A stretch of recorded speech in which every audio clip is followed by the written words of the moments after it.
it goes back to the why and like what's important to you. For me, I want to build a championship winning team. I want to be the world's best at what I do with my time and the team around me. And a championship level team has never won with mediocre players, right? Initiating becoming a hiring machine sequence in 3, 2, 1.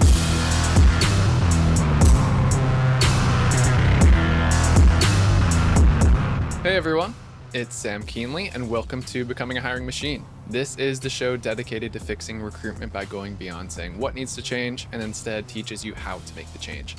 Today, we have a great mic drop episode ahead of us, but before we get into that, I want to tell you a little bit about the show. Essentially, we have shows within the show. Sometimes we have interviews with industry thought leaders and others who are shaking up the space, and they're going to teach you how to do something that they do that's helped them be successful. Some days we cover trending topics, items that recruiters are talking about or will be very soon and what those mean for them. Each Tuesday, drop by for a Tactical Tuesday episode where we go deep on how to do something that you can take away and start doing immediately in your day-to-day. Every now and then we open it up for Q&A. Listeners can drop in questions that they'd like to hear us take on, send those over to us at podcast@loxo.co. And occasionally, like today, you'll hear a mic drop episode where Matt joins us and shares something that he's been thinking about within the recruitment space and thinks that you need to hear. So, as I mentioned today, we do have a mic drop episode. It's a little bit different from our normal conversations, but it's such an interesting topic, and Matt has some incredible thoughts on it. So I wanted to open it up for others to hear and learn from as well. The topic, the intangibles of a great hire. The beauty of this conversation is that listeners can apply this information in one of two ways. You can apply it for your own self as you think about your careers and how to position yourself as a great hire. You can use it in the respect of in your role as a recruiter and how you search for candidates looking for the next great hire placement. And actually, three ways you could do both. If you're what we'll get into here, a growth learner, you will end up taking it both ways. So with that, want to jump into today's conversation. What spurred this is two posts that Matt, you shared recently. And the first was you building off of a list of career advice that Sahil Bloom had shared with a follower who was just starting their career out. So I'm going to read a quick excerpt from that and then we'll get into it. The background was Sahil shared, a 22-year-old follower recently messaged me asking for career advice. Here are the 5 pieces of advice that I shared. Number 1, swallow the frog. This is one of the greatest hacks to get ahead early in your career. Observe your boss, figure out what they hate doing, learn to do it, and take it off their plate. Easy win. Number 2, do the old-fashioned things well. There are simple things that still stand out. Look people in the eye, do what you say you'll do, be early, practice good posture, have a confident handshake. Sounds silly, but these things are all free and will never go out of style. Number 3, work hard first and smart later. It's in vogue to say that working smart is all that matters. Wrong. If you want to accomplish anything meaningful, you have to start by working hard. Build a reputation for hard work, take pride in it, then you can start to build leverage to work smart. Number 4, build storytelling skills. World-changing CEOs aren't the smartest or the most talented people in their organizations. They're exceptional at it because of their ability to aggregate data and communicate it simply and effectively. Data in, story out. Build that skill, you'll always be valuable. And number 5, build a rep for figuring it out. Early on, you'll be given a lot of tasks that you have no idea how to complete. There's nothing more valuable than someone who can just figure it out. Do some work, ask the key questions, get it done. People will fight over you. That was a lot for me. I'm very glad to be wrapping up my short soliloquy here because Matt, you added a 6th to this list that to put simply, you said, have a voracious growth mindset. So tell me a little bit more about that. Like, let's start at the top. How do you define a voracious growth mindset? Yeah, so I just thought this was an exceptional post to start with. So it really struck me. I think a lot of people focus on what they can do quickly to just jump ahead without doing the basics. And that's what Sahil Bloom talks a lot about, right? Do things that nobody else wants to do the old-fashioned things really well, work hard first and smart later. So these were, really important. I think most people don't. They're always asking what they need to do in the workplace to succeed, and he really nailed it. But I was surprised the one thing that he was really missing to me, which kind of encapsulates a lot of these things. It's like, yes, do the basics well, show up, do what you said you're going to do, outwork everyone else. But like, if you don't have the growth mindset in your career path, you will be bypassed and you're always going to have a ceiling. So for me, growth mindset actually it does encapsulate hard work, right? And working smarter, uh, rather than just outworking everyone else. So what it means though is that you're relentless. Like if you're somebody, gave you 10 hours to chop down a tree, you're going to spend the first 9 hours sharpening the saw. That's essentially sharpen your saw, be relentless about absorbing knowledge, absorbing learning, be curious. And if you have that mindset, it's like building a muscle, right? If you go to the gym, it's really difficult the first time you go and you're sore and you only last for 10 minutes. But if you build that muscle and work on constant learning, it just becomes a behavior. And it's really about compounding interest, and it compounds over time. So that's, in my opinion, one of the most important things to have in your career path if you want to be successful and not just have an average linear path. Love it. And that makes sense. I mean, as problems come in, if you're training ahead for them and you think about how your boss thinks about it or have exposure to some of those areas, you'll be set up in a way that you can help the company take that on. So one thing that when you posted this reminded me of it, and it's very similar to number 6. So my wife's grandfather was an executive at IBM during their heyday. And he told me a story. They spent thousands, tens of thousands of dollars and years trying to pinpoint like what skills or traits do you look for when hiring. And to cut to the chase, they did a number of studies, consultants, more. It ultimately came down to one simple thing that he said just hit me like a pile of bricks one day. It was, does the individual have an insatiable desire to succeed? So again, it's kind of that intangible type of trait, but it's incredibly to say and to write, but it's really rare to find that in an individual. So I want to get into 2 more questions with you here. So the first would be, we talk about, personal development or some of those types of things. How are there certain activities that, if we're talking to our audience right here, recruiters, whether they're in-house agencies, any of the different segments, what types of activities should they be investing in for their own personal development? Yeah, and that's a great question. So I think I obviously spend a lot of time helping people in tech and in our company, different roles do it. But and within recruitment, it depends on if you're in-house on corporate side and what your goals are versus agency side, exec search. But the activities, it also depends on career stage and where you're at. And so in general, and I even just want to kind of underscore, this is something that's really important, and a lot of people don't do this. I spend a fair amount of time trying to invest back in and help mentor other entrepreneurs, just up and coming individuals. But earlier in your career path is when you can grow the most, right? And that's when you have the most to learn. You're still trying to figure out your path. But for recruiters, I think people get caught up in trying to, again, go out and buy the whatever tool is going to help them solve their problem, versus instead it's like, the best tool you have is your mind, right? And out thinking and out strategizing people. But what you have to do is you have to put yourself around mentors. You have to put yourself around others who have been successful, stand on the shoulder of giants. They've done it before. They've been through cycles and industries, and try to see what they do differently, right? Find the top performers. What do they do differently? Get involved in different groups, Facebook groups, Facebook recruiting groups, demo software a lot, right? Not that you have to, but even just in a lot of times people assume that this is going to take a lot of extra time. One activity that I used to do and I would recommend to team members that I did a lot that really helped me is I would, spend 15 to 30 minutes a day. It could be in the 15 minutes in the morning, 15 minutes at night, on Twitter. Follow people that you either on blogs or Twitter or podcasts that you look up to, that you learn something from, and follow as many as you can. Twitter was nice because it was a way for me early on to kind of identify SaaS leaders and gurus and, just anybody that you learn a lot from, that you want to follow what they're putting out in the world. Right. And if you do that, I say that a lot, but it does compound, and it's not going to happen overnight. Right. But what people do is they're busy. They put in their 8 hours or 5 hours, whatever people are putting in.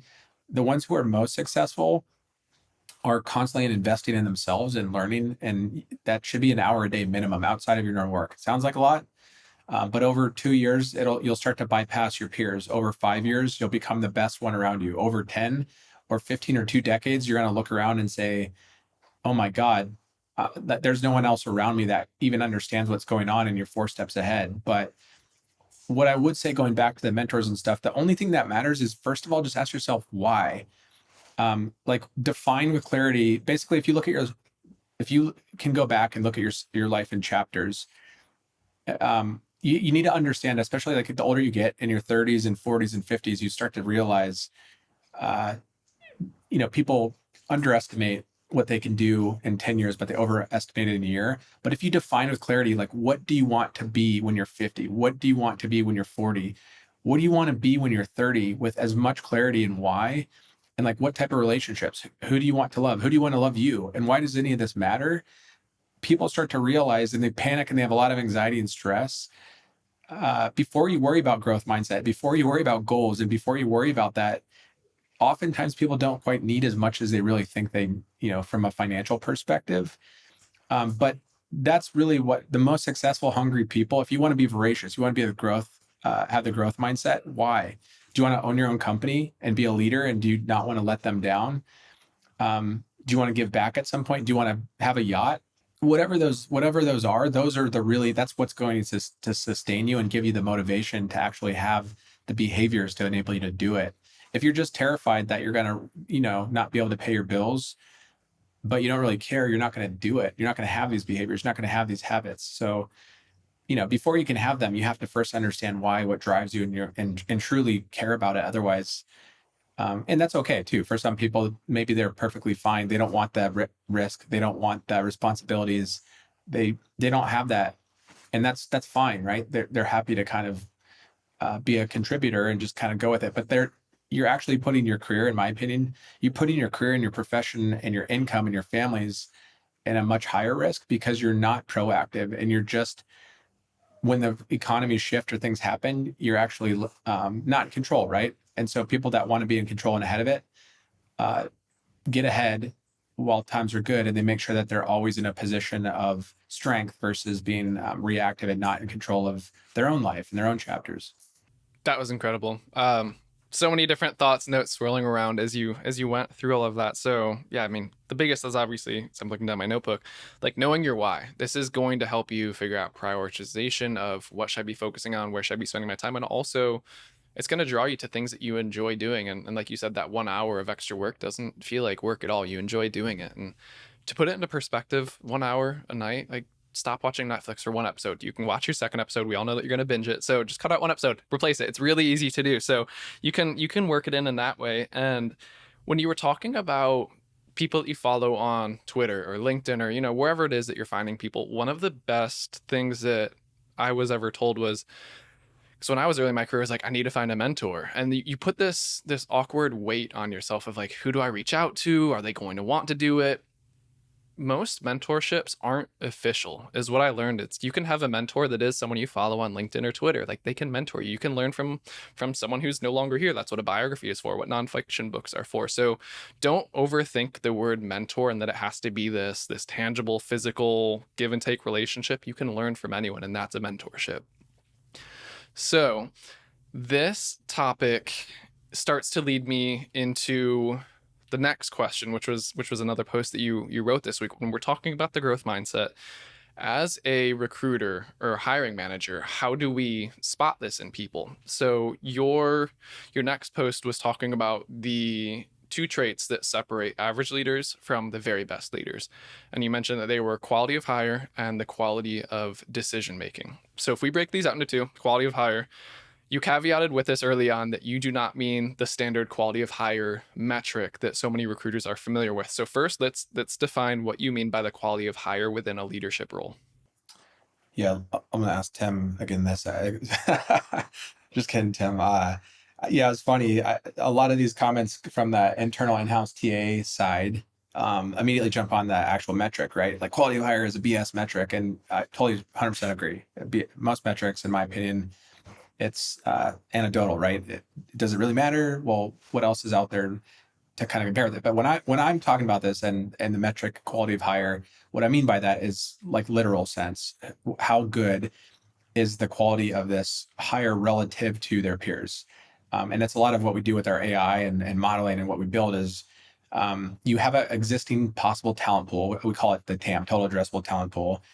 And for any given role, that could be pretty broad, right? It could start, if you're a physician and you have to be a very high-end specialization of subacute oncologist, and there's 12 of them in the world, the talent pool is not that large, right? If you're a a customer service rep, the talent pool is just massive. But the quality of hire for that should still have some type of benchmark. And especially for a SaaS company, a product driven company, or a hyper competitive company, it's just comparing your peers. And to put it in an analogy that everyone can immediately recognize too, it goes back to the why and like what's important to you. For me, I want to build a championship winning team. I want to be the world's best at what I do with my time and the team around me. And a championship level team has never won with mediocre players, right? The players and the talent around you, that's who wins. And it's really important to me and a product. So I've seen it, and I would sit there and look at former leadership, and I would be like, "You got to be kidding me! We're bringing somebody's cousin in that is not as qualified as somebody else." And it would really bother me and frustrate me, right? But that wasn't my company; it wasn't my decision to make. And then you would see the consequences of that decision, and it was a decision. But hiring, and then pretty soon they hire more people and similar, and then you have mediocrity kicking, and then everyone else lowers their bar. Quality of hire in an organization, especially an emerging company, is everything. But it can change. You can change large organizations with a single hire who has a different mindset. And to me, leadership, especially VPs, what I've learned and seen that the transition from past lives as well as Loxo, I'm learning more and more. The most important thing and helpful thing for me from leadership is firing myself from everything. Hire people that are smarter than me, which is the easy part. But when they hire unbelievable people, then they're not jumping into everything and taking over, right? They fire themselves from it. And I'm not getting pulled into things I shouldn't be. That's not my domain. So quality of hire, for us is something that we care about profoundly in our culture. And I don't want to have to do all that. That each leader should be able to do that. So that's why quality of hire is key for high performing cultures, high performing organizations. Okay. Yeah, I love that. Because especially when you do have such a high bar for yourself, you have a hard time giving that up to other people on your team. So if you can truly say, I'm keeping that bar at myself and we don't need to fill this role right now, I want to wait until we have that exact perfect person, then it's much easier to pass that off and not have to worry about is the quality strong there. So this is a loaded question. How do you look for this in a candidate? It's it's intangible. Like, what are the ways that you can get to this with someone? It's everyone says that. Our AI team says this, and as we build models and every hiring manager, right, it is subjective, and that's part of the fun. Is you should build your own team. It's really important. You should build your own team. I truly do. I don't think it's that complex because it goes back to your TAM. And most people don't understand this. I know for a fact because I'm a first principal learner. I put my butt in a chair. I didn't know how to recruit, so I tried it. It was really difficult, right? But then I started to put myself around others to say, how can I learn faster? And put myself around 7 search firms in different industry sectors. And I saw what they're doing, right? And you learn pretty quick with a good process. And that's, again, how we kind of got to where we're at. But hiring, in my personal opinion, a lot of it is pattern recognition. And you can figure out, it's just looking at options, right? Pull a pool of talent, look at 2,000 results, right? Oh my God, that's going to take all day. Well, it might take all day, but 2,000 candidate profiles, and you're comparing and contrasting, you're understanding and building a mental model or a pattern, and then you can compare them, right? So when people are trying to figure out the quality of hire, does that mean that they're going to, in your high level like stack ranking, is that going to play out in reality? Probably not. But in general, you can shift people in somewhat of can organize them top 20% on paper based on these attributes, based on their career path and dots, connect a bunch of dots. They did really well. So, they invested heavily. They were a captain. Obviously, their coach thought something around their peers. They worked really hard. They went to school while they're balancing athletics. Okay, that probably means something, right? Then their next job, they progressed and got promoted really quickly 4 times. If they're at the same company, never got promoted for 50 years, well, why, right? And so like you can see these dots and patterns, and when you compare and contrast, you don't know at first, but when you look at all of these, all potential options, you can pretty quickly, just like a house. If you pulled up a list on Zillow and you compare and contrast homes in a certain zip code, why are some houses worth $1 million and some are worth 250,000? Compare and contrast. Well, the garage broke off. If there's no garage door, right? There are windows and they don't care about their property. Their grass is messed up. They don't have a pool. It's the same exact thing. And so it's but most people don't put in the work, and or they just say, I'm going to go post this job ad and see, I'm going to see who applies. We're going to get 200 people and we're going to hire the best one. That's horrible if that's the only approach. And also, who do you know? You're just going to hire people you're super, super comfortable with, but you can become friends and work with amazing people who inspire you that you've never met before from all walks of life, right? There are concrete ways to do it, and it's not as subjective as people think. Once you start to have conversations, then the human element takes over, and that part's a whole different, animal and strategy as well. But you can tell before they even start to work enough, and then background checks and reference checks, right? There's a lot of things that go into it, obviously. Yeah, well, especially for the like the outbound recruiting, being able to go when you have time to go and connect those dots, like you said. And if you limit yourself to the 200 people that applied that just came to you already, you showed a video this morning to the company where it's like what the workforce and the global workforce is like 3 billion people. 200 people out of that is the tiniest. I forget how many zeros were in that, but to your point, there's got to be so many incredible people out there. If you really do want to hire incredible people, quality hires, like that's the type of thing that you have to do, and that's what separates the companies that are okay with mediocrity, flatlining, staying okay, status quo, versus some of the companies that you could rattle off a name of and people will be like, I wish I could work for that place someday.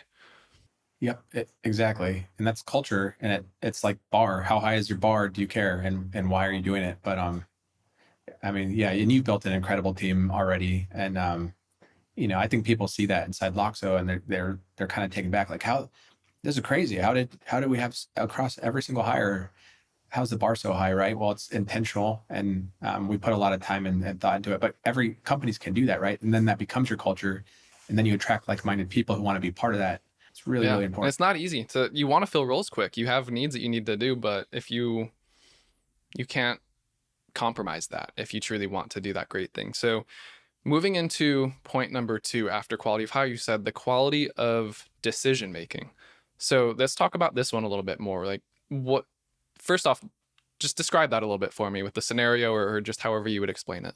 A lot of people have a hard time understanding that decision making is a skill. I put this post out there because I profoundly understand it and I believe it. And what happens, there are even some comments in thread, and other people that I really, really look up to. Novel Ravikant talks about this. People have a hard time understanding you can actually, the quality of decision making it will profoundly change outcomes. And so what happens is decisions essentially are, everyone can make decisions, right? We're moms or dads, your friends. You decide what to eat. These things don't have a profound impact to what your life is going to. But when you're working in a company, every little micro decision makes a huge difference. So what you're trying to do is predict based on your experience in your life. Okay, well, X happened in the past, so therefore it's going to happen again in the future, right? And that's like a mental model. What happens though is, like, as you go up, if you're an IC and you're just making decisions based on, you don't have a lot of responsibility, not a big deal. Huge, take the risks. You're going to learn from them. That's super important. We all make mistakes. As you go up in responsibility for the organization, these decisions that you make are going to impact everyone, employees, their families, the trajectory of the business, the quality of the service, everything, every little decision. And people, when they're like, oh, anybody can make the same decision, they all would have seen that. It's not the case. And in fact, most people don't spend enough time to think through all possible options or the most optimal outcome. And so really what decision making kind of becomes is really making sure, do not make the incorrect judgment. And if you're going to make the incorrect decision, I talk a lot about, like, think of things as a door. If you can't walk back through that door quickly and easily, take more time. Take as much time as you absolutely have to make, so that you make the most optimal, correct decision that you can with the information you have, right? Because if you make the wrong one, it's too late. But a lot of leaders I do see just quickly, like, another thing is, like, mental models. Talk a lot about it. I'll share some resources that have worked well. A lot of people can make a decision that's in front of them. They don't think of the second order and third order consequences of those. And that is really where the very best decision makers, in my opinion, really separate themselves, because you're 2 steps ahead of, like, when this happens, well, what are the all possible outcomes and variables from that? And then what's going to happen from those? And then think one more step. When this happens, and then the next step, the second order happens, what would the outcome be from that? What are the possible, and it's really hard for people who have never done that skill. But when you stretch it and start to look at that model, you can basically not steer the ship into the right place, right? But anybody can drive the ship when waters are nice and calm. But when the storm hits the fan, like it does all the time, and leaders have to make decisions, and you don't want to make the wrong one. If you have that mental model and skill, and then you understand where you're going to go, you're going to steer your company or your organization or your family into calm waters again. And you'll be okay. Nothing happened. You didn't take any damage. But when you do take damage, you go out of the game, you get fired, you get like something bad, right? All these things, always bad things always happen. It's because people are not able to predict or avoid bad things from happening, avoid them. That's decision making. You have the experience, you saw it, and you kept everyone that you're responsible for out of bad things happening, and only really good things happen, and you encourage others to do the same. A few things that stuck out to me on that is, you're talking about, if you walk through a door, are you able to if you recognize it's not the right room, so to speak, can you turn around and go back out quickly before anything were to happen? Are you thinking about second and third order effects? I think there's this, I don't know if it's a newer thing because of just the speed and rate at which companies now operate, where it's no longer, handwrite a memo, go send it off, and it gets to the person they can think about all day. It's like, Slack, I need an instant response. I think a lot of individuals need to get more comfortable with, even though you might get a quick question, being okay with saying, that's a good question, let me think about it and get back to you. You don't have to respond. You don't have to make a decision right away, especially if it is a larger decision, whether it's because you're in a leadership position or because, you're working on something within the product or the service that might impact customers. But really take the time to think through some of these types of things. Not everything has to be quick. So being comfortable, I think a lot of organizations and other leaders will respect that. If you say, you don't have to have the answer for everything, but say, let me find out for you. So that kind of goes back to our earlier conversation, wanting to learn and everything, but being able to do that is going to help you avoid those storms, avoid making the bad decisions when you're able to start, role playing some of those different scenarios through your head. So we discussed, how to think about decision making in general. When you look for this in a candidate to assess it, is this often through, would you do this like scenario-based questions in interviews? Would you look at previous experiences? Are you going to references? How are you digging into this? Yeah, that's a great question. And if we circle back to it, I'd actually love to give some examples on quality of hire part too, because I know they kind of dovetail into each other, and even in my post they kind of dovetail in a bit. But for the quality of decision making, to try to assess that prior to like hiring them, right? That of course you can go through. It depends on the level, right? If it's an IC, again, you're not going to spend as much time. But if it's a VP, you're going to spend quite a bit of time and maybe do some whiteboarding sessions and do some live, like with live bullets. If we were to work together, here's the type of projects we're going to be working on, and just you help me understand how you would approach this situation, or like what recommendations would you have, right?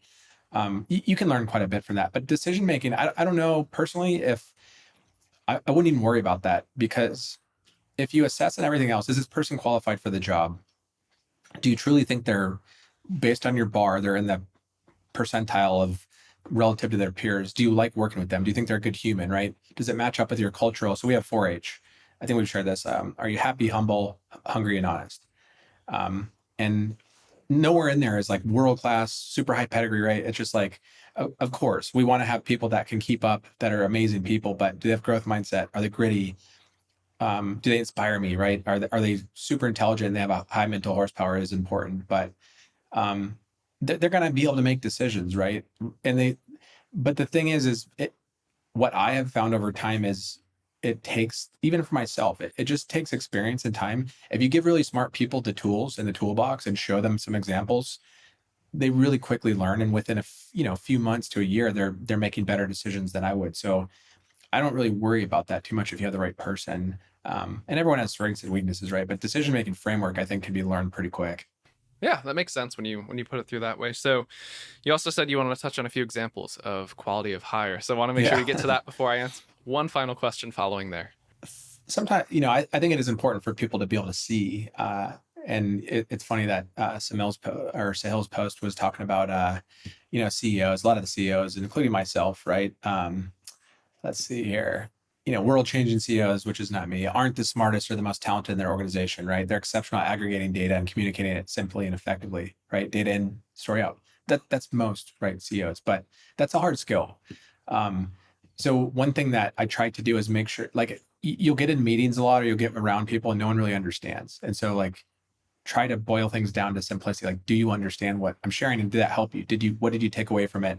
And now where can you take that? So the quality of hire, a lot of people still won't quite say, well, that's ambiguous. It's subjective. It's not. So if you compare it to the peers and the total addressable talent pool for that role, and here's some concrete examples of what I mean by that, and why I've seen it, why I know for a fact. So simple stuff. When I was creating our logo, I looked through hundreds and hundreds of hours, no joke, of Dribble portfolio, right? And comparing and contrasting. What do I like visually? Why or why not? And I love our logo. I hope other people do, but I spent a lot of time to find somebody I was like obsessed with their designs. And it's people comment all the time, right? That's one example. Same thing with like web app design and product designers spend a lot of time to compare what they've actually done. And you could hire somebody and interview them and go by somebody's references and look at the companies they've worked for. But when you actually look at the output that they designed, it's like, oh my God, these are not good. And so again, people comment a lot, wow, your UI and UX is something I've never seen before. Well, we care passionately about that, right? Engineers that like do a lot of engineers, average engineers, again, stuff, they'll think about how do I solve this task at hand right in front of me, but they don't think of the second order or third order consequences, and then they have to rebuild it. And I've seen this a lot. Did we not think of that first? Did we not have the outcome or the goal or the vision? Well, we didn't know that at the time. Well, why didn't we ask or think about it, right? And then it's like we just spent 3 months doing that, which would be a 6-month opportunity cost, which is really expensive with 5 engineers, which is basically 10 engineers. And then now we have to rebuild it 4 times because the second time, right? So the world-class ones will really understand this, and that never happens. Customer success, another example we kind of talked about.